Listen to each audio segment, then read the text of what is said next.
Alors donc, Alassane Ouattara a tenu récemment un certain nombre de propos. C'était par rapport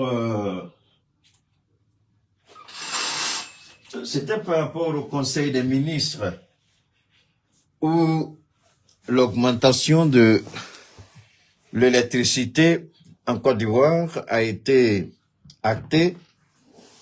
Ils ont décidé d'augmenter la facture d'électricité. Ils ont décidé d'augmenter la facture d'électricité. Ça, c'était en Côte d'Ivoire. Pour des raisons personnellement que, en ce qui me concerne, je ne sais pas trop. Mais pour mieux comprendre,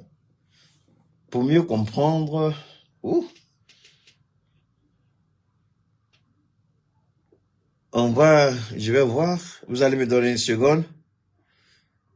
Je vais essayer de voir si on peut, à partir d'ici, là, si on peut, comme on nous a coupé le courant, vous allez me permettre de pouvoir rapidement, ouais, je crois que c'est ça, oui. Oh là là, ils ont coupé, ils sont forts, hein, les gens des EDM, là. Ils sont franchement, ils sont bons dans leur domaine, ils sont impeccables, EDM. Ils sont extrêmement forts, les gens de EDM. Ils sont extrêmement forts. Alors, une seconde, faites monter le mercure, je vous en prie. Le temps que je trouve une solution, je peux faire le direct sans le vocal de Chris Yapi, mais je veux que vous écoutiez bien ce qui a été dit, et puis ça nous permettra d'avoir, comment on appelle ça, une plus grande visibilité par rapport à toutes ces choses-là. Il est important. Donc, juste une seconde, voilà. Juste une seconde. La Côte d'Ivoire, une monarchie absolue où règne la dynastie Ouattara. Je n'ai pu résister à la tentation de commenter les récentes nominations à la présidence de la République ivoirienne. Sommes-nous encore en République? Au moment où l'on augmente le coût de l'électricité, ce qui détruira les petites et moyennes entreprises, mais bien pis, va appauvrir les plus pauvres d'entre nous, le gouvernement, dans une insouciance totale, procède à des nominations farfelues des membres de la famille Ouattara et du clan Ouattara. Parce que la distribution coûte trop cher. Oui.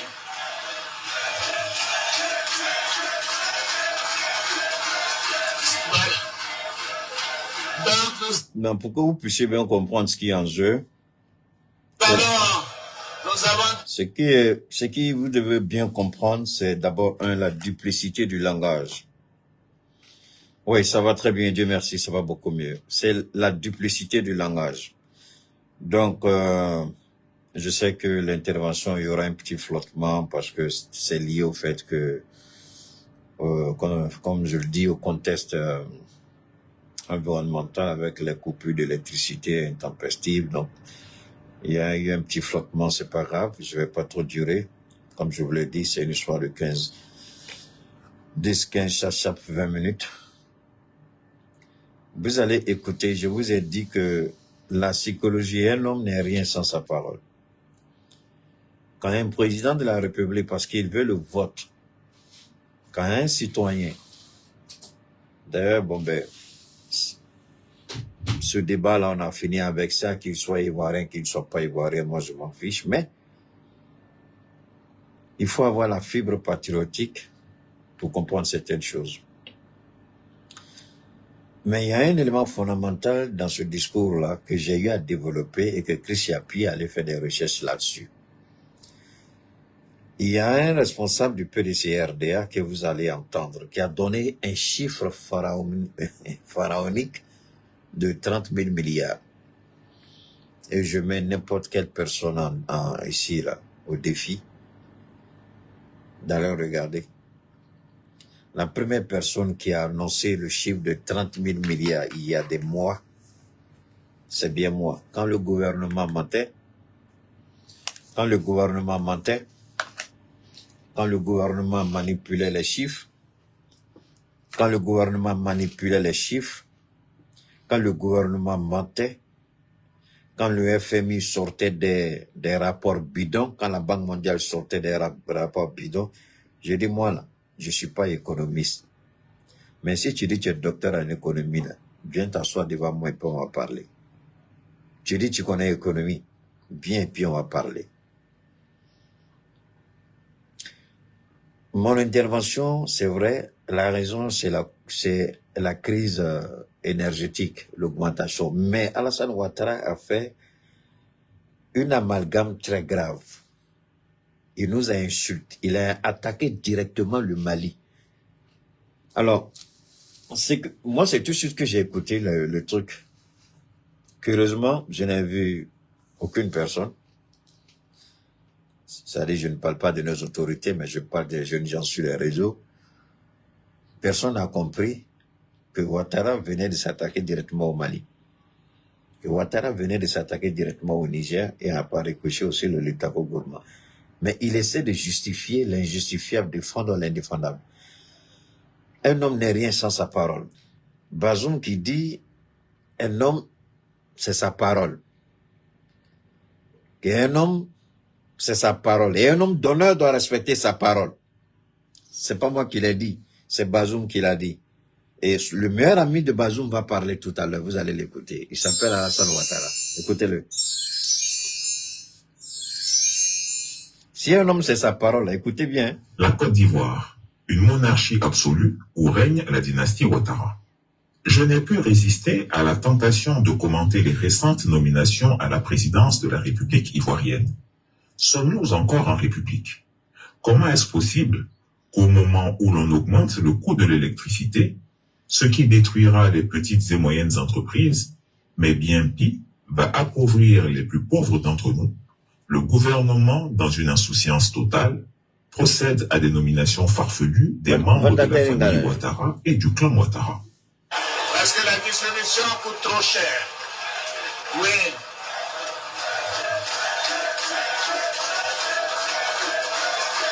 Voilà. Donc nous avons décidé donc il faut mettre fin au monopole de la CIE et de la SODES. Ça fait, ouais, c'est bon. Ça fait plus de combien d'années il est au pouvoir? 13 ans. On va à la 15e année, il est au pouvoir. C'est pas ça? Il dit la distribution de l'électricité, il a dit deux choses. Le courant coûte cher et il faut mettre un terme au monopole de la CIE. Ivoirien. Non, Alassane, il s'est dit en Côte d'Ivoire, il n'y a pas quelqu'un qui est intelligent comme lui. Et il a raison. Quand vous n'avez pas encore fini de regarder le visage masqué, martelé, maquillé, transformé chirurgicalement, esthétiquement de Emma Loès et puis Emmanuel Keïta, comment vous allez comprendre le message d'Alassane Ouattara? Comment vous allez comprendre ça? Tant que vos yeux là sont braqués sur Emmanuel et puis Emma là, vous allez comprendre quoi dans ce discours de Ouattara? Zéro, nada, fouille. Vous n'allez rien saisir dedans. La CIE là, qui a vendu? La privatisation. La privatisation, qui est venu avec la privatisation en Côte d'Ivoire? Qui a été mandaté par Bretton Woods, par la Troïka, par ces institutions financières, à qui ils ont demandé de privatiser les sociétés d'État? C'est lui, Alassane Ouattara. La dévaluation s'est faite au temps de Bédier, ça c'est certain. Mais on va continuer. Comme Bazoum dit, un homme n'est rien sans sa parole, vous avez écouté. Il dit, il faut diminuer le coût du courant et il faut casser le monopole de la CIE. De vous à moi, depuis que Ouattara est au pouvoir, là, est-ce que le monopole de la CIE est cassé? Non. Est-ce que les factures d'électricité, ce sont des augmentations ou des diminutions? C'est à vous de voir. Moi, je ne sais rien. Je ne suis pas en Côte d'Ivoire. C'est pas ça, c'est vous qui êtes là-bas. Prenez vos factures et puis regardez. Le jour où il venait au pouvoir et aujourd'hui. Et écoutez-le, un homme n'est rien sans sa parole. Bazoum dit, si Assimi était un homme d'honneur, il y a des choses qu'un président ne dit pas. Moi, je respecte les présidents. Mais un président qui devient malhonnête, moi, il n'y a plus de gars, il n'y a plus de respect, il n'y a plus de contrôle. Il a dit, un homme n'est rien sans sa parole. Et son meilleur ami en Côte d'Ivoire, c'est qui? C'est Alassane Ouattara. Vous allez l'écouter une dernière fois. Ce que Ouattara a dit, quand ils sont arrivés au pouvoir, ce qu'il a dit, et puis on va continuer. Parce qu'il est important d'écouter ça. La Côte d'Ivoire, une monarchie absolue où règne la dynastie Ouattara. Je n'ai pu résister à la tentation de commenter les récentes nominations à la présidence de la République ivoirienne. Sommes-nous encore en République? Comment est-ce possible qu'au moment où l'on augmente le coût de l'électricité, ce qui détruira les petites et moyennes entreprises, mais bien pis, va appauvrir les plus pauvres d'entre nous, le gouvernement, dans une insouciance totale, procède à des nominations farfelues des membres de la famille Ouattara et du clan Ouattara. Parce que la distribution coûte trop cher. Oui.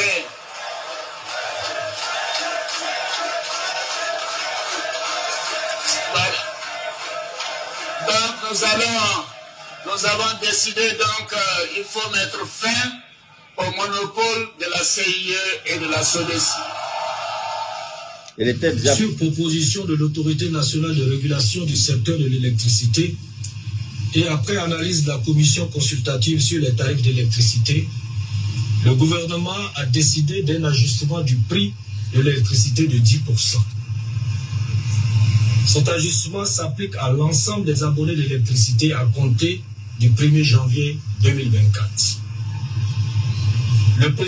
Le pays que je connais le mieux qui m'a formé intellectuellement, qui m'a permis d'avoir un niveau beaucoup plus élevé dans la compréhension politique, malgré que j'avais un petit bagage en Côte d'Ivoire, c'est les États-Unis. Aux États-Unis, quand c'est des gens de situation qui arrivent, on ne s'attaque pas aux ménages, on ne s'attaque pas aux personnes vulnérables. On demande aux grosses entreprises, aux grandes entreprises de mettre la main dans la poche. En d'autres termes, pour payer la dette, soit on augmente leur part d'impôt à payer, soit les taxes, on augmente des taxes synthétiques. Mais en Côte d'Ivoire, c'est pas ça. Alassane Ouattara, il se permet, lui, d'avoir plus de 346 milliards comme fonds de souveraineté, budget de souveraineté, mis à sa disposition uniquement lui et sa famille. Et il demande aux Ivoiriens de payer 10% de plus de leur facture d'électricité.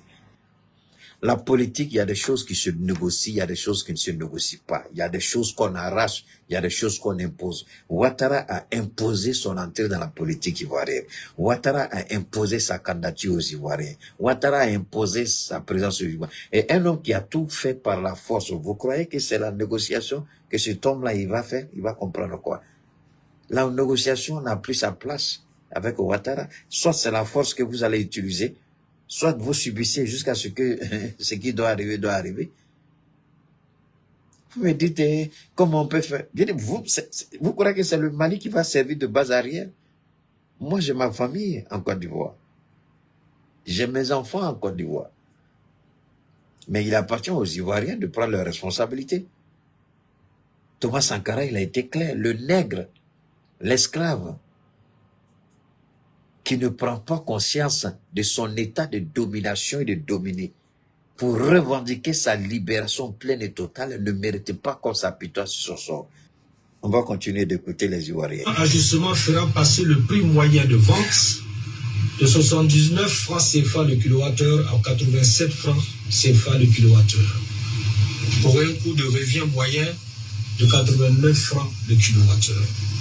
L'augmentation du prix de l'électricité était malheureusement une nécessité pour maintenir la... Oui, Bazoum, dites au général, comme le général Tchani m'a envoyé un message pour me dire que Keïta, je t'écoute, et très bien fait, tu nous as rappelé quelque chose de fondamental. J'ai dit au général, prenez la vidéo de Chris Chapuis là, et puis allez montrer à Bazoum, comme il est encore en détention.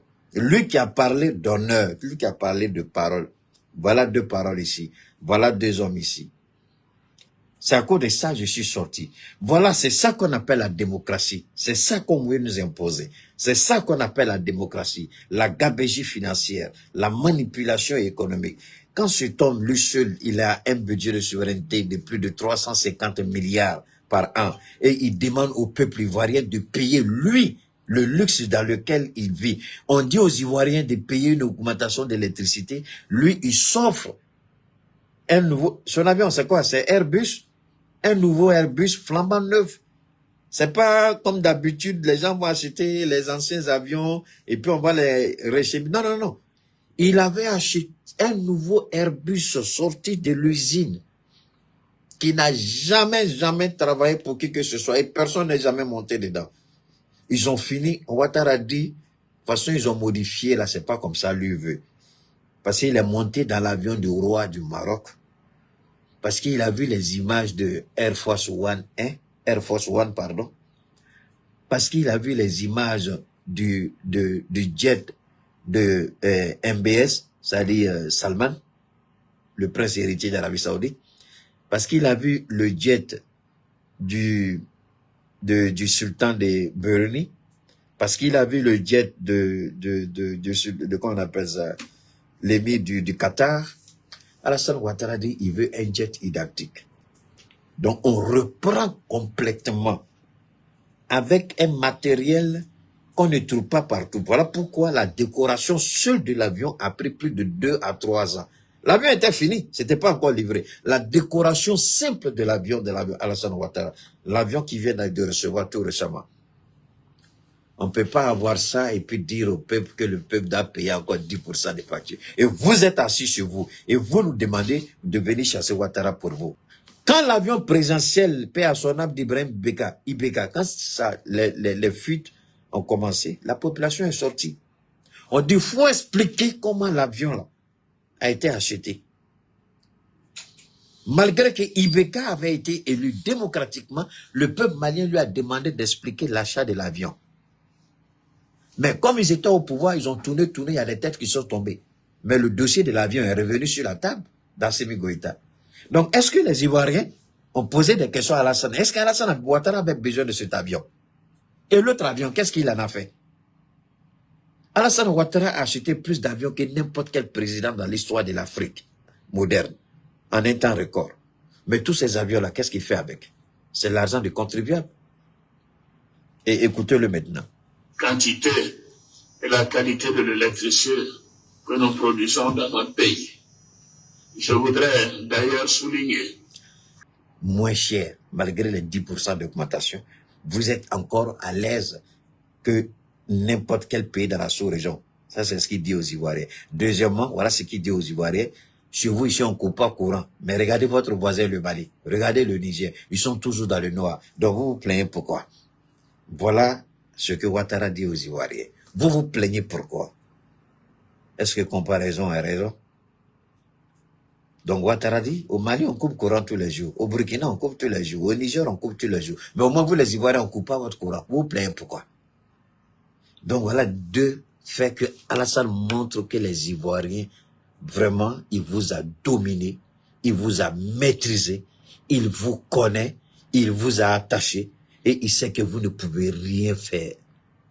Et c'est nous que vous appelez chaque fois pour venir à l'aide. Pour faire quoi? Est-ce que nous, on a fini un autre terroriste?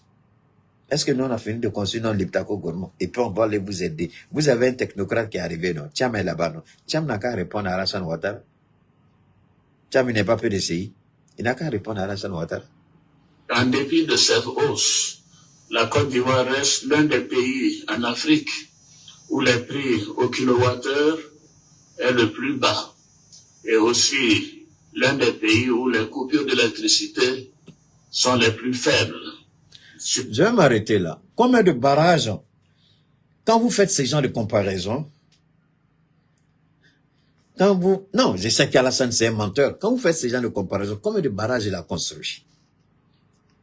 Avant de dire, en Afrique, la Côte d'Ivoire, il aurait d'abord commencé par dire, voilà ce que nous avons réalisé. Il nous faut encore aller. Vous savez, la meilleure façon pour un homme d'être honnête, c'est de reconnaître son tort. Ça, c'est un deuxièmement, de dire, nous allons redoubler d'efforts pour réparer le tort, sinon rattraper le manque à gagner. Mais la chose, ça c'est Alassane Ouattara, c'est pas fini. Il y a une deuxième personne que Chris a mis la vidéo dans celle-là. Et cette personne, vous allez l'écouter, et je mets n'importe quelle personne, un humain, si tu es humain, si tu es génie, si tu es esprit, à l'exception de Dieu, si tu dis tu connais, je te mets au défi de remettre en cause tout ce que j'ai dit, c'est ce que le monsieur va reprendre tout à l'heure. S'il y a un être humain, un esprit sur la terre des hommes, là, qui croit qu'il est fort, là, qui peut contester ce que j'ai dit, je demande qu'il sorte avec les preuves que j'ai menti. On va écouter. De l'ensemble du continent. Nous devons être fiers de ce que nous avons accompli. Vous voyez? Dans ce domaine. Je crois que c'est une performance qu'il faudrait saluer et je vous félicite, Monsieur le Premier ministre. Gouverner, c'est prévoir et c'est assumer. Donc cette augmentation. Gouverner, c'est prévoir et assumer. Qu'est-ce qu'il a prévu? Qu'est-ce qui a été fait? La gouvernance ne peut pas aller avec ce qu'on appelle la comparaison démographique, c'est-à-dire un plan directeur de développement. C'est pourquoi dans les pays, il y a ce qu'on appelle un ministère du plan, un ministère du développement. Donc, on regarde l'évolution de la population, les besoins de la population. Voilà pourquoi on dit gouverner, c'est prévoir. Et la prévision va avec ce qu'on appelle les prévisions démographiques, c'est-à-dire l'évolution de la population, la courbe d'évolution de la population. Et quand on regarde la courbe d'évolution de la population, on regarde les fortes densités de la population, dans quelles régions il y a une plus grande population. Et dans ces régions-là, quelle est la capacité énergétique qui est fournie là-bas. Et voilà, c'est qu'on gouverner, c'est ça. Une nécessité. Et vous avez bien fait de la mettre en œuvre. Appréciez vous-même l'étendue de la gabegie du népotisme du clan Ouattara. Une véritable dynastie s'est installée à la tête de l'État.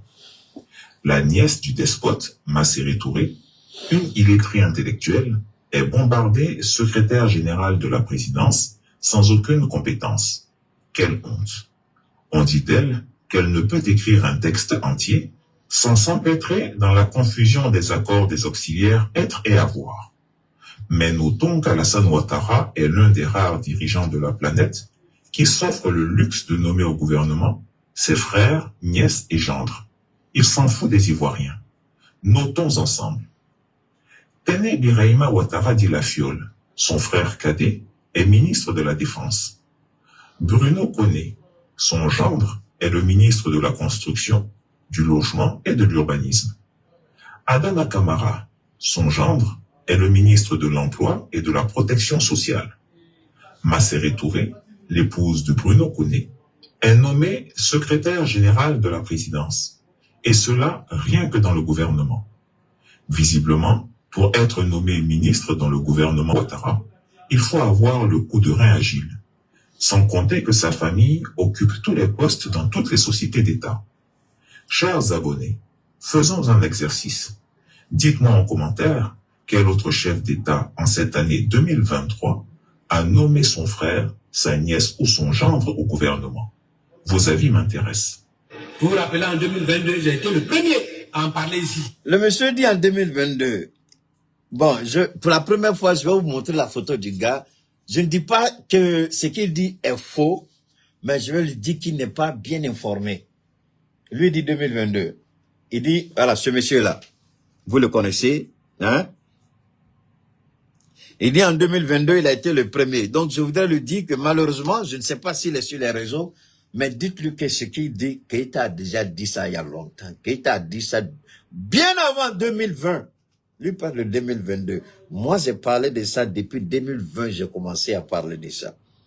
Ce qui va, les 30 000 milliards. Moi, j'ai commencé à parler de ça. Je dis la vérité n'est pas dite. On ment sur la nature réelle du budget de la Côte d'Ivoire. Et lui dit, depuis 2020, j'ai été le premier. Je suis désolé, monsieur, vous n'êtes pas le premier. Ne m'arrachez pas la vedette quand même. Hein? Les risques en déploient. Mais aujourd'hui, quelques chiffres qu'on a rappelé. À ce rythme d'endettement, nous allons arriver en 2025 à près de 30 000 milliards de francs CFA de dettes. Soit à peu près 30 000 milliards. Allez regarder toutes les vidéos que j'ai faites sur Alassane Ouattara. Si le chiffre 30 000 milliards n'y figure pas, venez me le dire et j'abandonne le réseau à jamais et à vie. Le chiffre 30 000 milliards est sorti de la bouche de Keïta la première fois sur la terre des hommes. Il n'y a pas un esprit sur la terre des hommes. Il n'y a pas un homme qui a été le premier à dire 30 000 milliards avant moi. Il n'y en a pas. Je le respecte, cet homme du PDC-RDA, M. Soumaïla Bredoumi, porte-parole du PDC-RDA. Dites au porte-parole du PDC-RDA qu'il n'est pas dans la vérité. Dites-lui, lui il dit 2022, dites-lui que Keïta a annoncé ce chiffre depuis 2020. 30 000 milliards sur la Côte d'Ivoire, sur la gestion chaotique. Maintenant, comme j'ai dit, je ne serai pas long. C'est cela aussi que je voulais vous faire écouter, le porte-parole du PDC-RDA. Maintenant que vous avez donné la présidence à Tidjane Thiam, arrêtez maintenant de nous fatiguer au Liptako Gourmand, venez nous libérer de Ouattara. Venez nous libérer de Ouattara. C'est vous qui avez soutenu Ouattara. Bon, ben, si les Ivoiriens avaient suffisamment soutenu Laurent Gbagbo, quelles que soient les triches, Ouattara n'allait pas gagner. On a vu ça en Gambie. La population gambienne a fortement soutenu l'opposant Omaro, quelque chose à Baro. Il a battu Yaya Jammeh. Yaya Jammeh qui n'a pas voulu, il a été battu. Donc, si vous votez en masse, comme c'est le vote qui est l'expression de la démocratie selon eux, vous allez gagner. Ouattara ne peut pas truquer. Si la différence est de 100 000, mais Ouattara va truquer. Si la différence est de 1 million, 2 millions, Ouattara peut truquer ça comment? Maintenant que Tidjane Thiam est venu, il n'a qu'à mettre sa grosse tête, c'est-à-dire sa tête pensante, au service du PDC-RDA et puis de la Côte d'Ivoire. Mais là, je termine en disant ceci. Vous n'avez rien vu encore. Ça, ce n'est que le commencement. 55% de notre PIB, sans compter d'autres conséquences. Notre dette est tellement inquiétante, notre endettement, que le FMI est venu nous mettre sur ajustement en nous accordant 3,5 milliards de dollars pour nous permettre de gérer la viabilité de notre dette et la viabilité de la transformation économique de nos pays. On est revenu au point de départ. Or, tout le monde sait que le FMI n'est... La question du FMI, là encore, j'ai dit, les docteurs en économie n'ont pas venu s'asseoir et puis discuter avec moi. Ce qu'il dit ici du FMI, là, qu'il a dit, au moment où la Côte d'Ivoire est en négociation avec le FMI, j'ai dit quoi? J'ai dit, le FMI a toujours un prix à payer. Le FMI ne vient jamais comme ça donner l'argent cadeau dans un pays. Le FMI, une fois que le FMI intervient pour vous donner un prêt pour payer, vous savez que vous prenez crédit pour payer crédit. Je dis, une fois que vous commencez ça avec le FMI, ça veut dire que c'est grave. Je l'ai dit, est-ce qu'on m'a écouté? Peut-être qu'on m'a écouté, peut-être qu'on m'a pas écouté, peut-être qu'on n'a pas pris au sérieux. Donc quand on me dit, Keïta, tu ne parles plus de la Côte d'Ivoire, tu ne t'occupes pas de la Côte d'Ivoire, ce n'est pas fini, il y a d'autres augmentations. En réalité, Ouattara devait s'attaquer aux grosses entreprises. Dans un premier temps d'abord, laisser les... Voilà comment on gouverne. Quand il dit gouverner, c'est prévoir, c'est assumer. La première responsabilité du gouvernement était d'abord de s'attaquer aux grosses boîtes. Regardez à leur niveau comment gérer les choses. Mais il ne peut pas toucher parce qu'il y a un contrat entre lui et ses entreprises, entre lui et les pays hôtes de ses entreprises. Donc, il ne peut pas.